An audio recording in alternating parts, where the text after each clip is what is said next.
I-evacuate ang 121 na tao na naninirahan sa mga lugar sa Ukraine na exposed sa banta ng Russia. Ayon sa pahayag ng Ukrainian Ministry for Reintegration of the Temporarily Occupied Territories noong Martes, August 29, nagkaisa ang mga opisyal na ipa-evacuate ang 54 na mga bata, ang 67 kapamilya nito mula sa ilang lugar sa mga distrito ng Vasilyevsky at Pology sa Zaporizhzhia region na matatagpuan malapit sa war area. Ang mga lungsod ng Hulyai-Pole, ang urban-type settlement ng Stepnogorsk, pati na rin ang mga bayan ng Preobrazhenka, Yehorivka, Novopavlivka ang target na atakihin ng Russia. Kasama rin sa mandatory evacuation ang mga taong may limitadong kakayahan.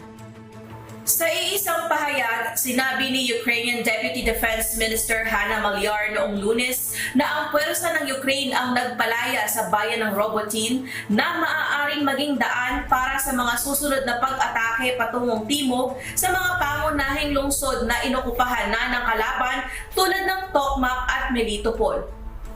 Erika Luzon, UNTV News and Rescue. Diyos ang aming sandigan, serbisyo publiko ang aming pinahahalagahan.